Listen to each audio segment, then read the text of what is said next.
Today is November 14th, 2024, and I'm Grace's dad. Today marks an important anniversary in the war on souls. Have you ever wondered how our country's globalists pulled off the scamdemic? 38 years ago today, Ronald Reagan, riding the coattails of an illusion ending the Cold War, in his second term, signed the National Childhood Vaccine Injury Act. This single legal device eliminated downstream liability for vaccine manufacturers and is responsible for killing and maiming more people than any other legal maneuver other than Roe versus Wade. How is this possible? Satan is a legalist and is playing the long game for our souls. Here's a short list of stakes in the ground that facilitated the plandemic psyop. On February 20th, 1905, the Supreme Court in Jacobson versus Massachusetts legalized collectivism. On July 30th, 1965, Medicare legalized hastening the death of the elderly.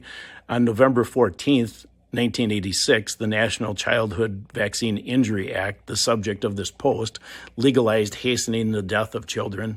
Satan preys on our fear of dying and our desire for safety, security, and comfort to get us to participate in our own demise through these legal tactics.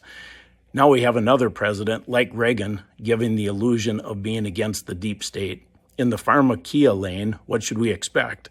Here are his own words just 8 months ago. Quote, the pandemic no longer controls our lives. The vaccines that saved us are now being used to help beat cancer, end quote. History is repeating itself through pharmakeia while everyone is cheering.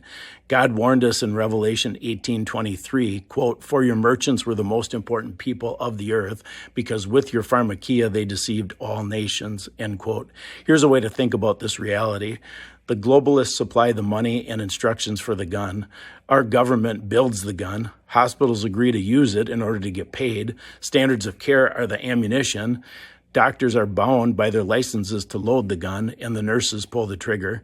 I encourage all to read 1 Samuel chapter 8. God's people wanted a king to fix everything back then, too.